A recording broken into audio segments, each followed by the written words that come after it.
진보 성향의 단체들 같은 경우는 그동안 이제 한 목소리를 좀 내왔습니다. 이영주 사무총장의 수배 문제, 그리고 한상균 위원장의 구속 문제, 등등 한 목소리를 내왔는데 그간의 주장들을 한번 좀 들어보고요. 말씀을 이어가 보도록 하겠습니다. 이게 뭡니까? 이게 촛불 정부의 집권 여당 하는 짓거리입니까? 왜 도와주지는 못할 망정 쪽파까지 깨려고 덤비답니까? 이영주 사무총장에 대한 정치 수배를 즉각 해제할 것을 요구합니다. 감옥에서 풀어줘야 되고 해제해야 하는 것이 역사에서 제일 먼저 해야 될 일입니다. 그런데 문재인 정권은 아직 그것을 누구한테 쪼놨는지 하지 않고 있습니다. 양심수들은 제일 먼저 나와야 있어야 역사에 쓸립니다. 박근혜 정부와 똑같이 우리 도시 빈민들에 대한 탄압이 지속되기 때문에 그렇습니다. 이영주 총장님에 대한 수배가 해제되어 일상을 삶토록 귀환할 때까지 연대의 투쟁을 함께하도록 하겠습니다. 자, 이영주 사무총장이 어제 이준석 위원장 체포되기 직전에 페이스북에 글을 하나 올렸는데 저는 이 글이 굉장히 인상 깊던데요. 이영주 사무총장이 시청자 여러분 이렇게 글을 남겼습니다. 현 정권이 촛불광장의 정신으로 운영되는 촛불정부가 아니라 단지 민주당의 집권일 뿐이라는 의심까지 하게 만든다.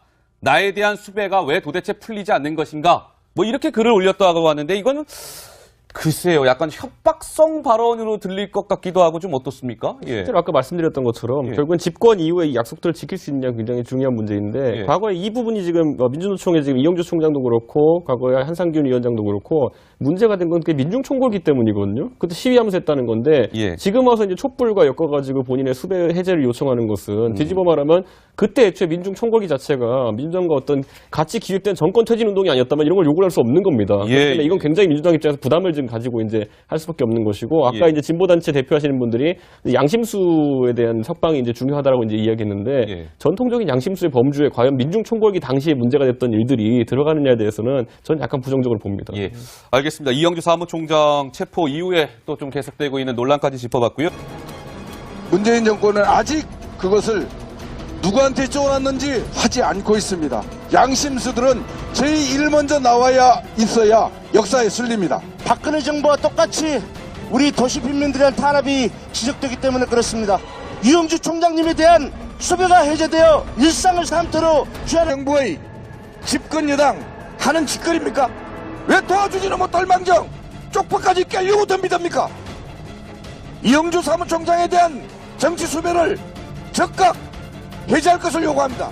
감옥에서 풀어줘야 되고 해제해야 하는 것이 역사에서 제일 먼저 해야 될 일입니다. 그런데 진보 성향의 단체들 같은 경우는 그동안 이제 한 목소리를 좀 내왔습니다. 이영주 사무총장의 수배 문제, 그리고 한상균 위원장의 구속 문제, 등등 한 목소리를 내왔는데 그간의 주장들을 한번 좀 들어보고요. 말씀을 이어가 보도록 하겠습니다. 이게 뭡니까? 이게 촛불 될 때까지 연대의 투쟁을 함께하도록 하겠습니다. 자, 이영주 사무총장이 어제 이준석 위원장 체포되기 직전에 페이스북에 글을 하나 올렸는데 저는 이 글이 굉장히 인상 깊던데요. 이영주 사무총장이 시청자 여러분 이렇게 글을 남겼습니다. 현 정권이 촛불광장의 정신으로 운영되는 촛불정부가 아니라 단지 민주당의 집권일 뿐이라는 의심까지 하게 만든다. 나에 대한 수배가 왜 도대체 풀리지 않는 것인가? 이렇게 글을 올렸다고 하는데 이거는 글쎄요, 약간 협박성 발언으로 들릴 것 같기도 하고 좀 어떻습니까? 실제로 아까 말씀드렸던 것처럼 결국은 집권 이후에 이 약속들을 지킬 수 있느냐 굉장히 중요한 문제인데 과거에 이 부분이 지금 민주노총의 지금 이영주 총장도 그렇고 과거에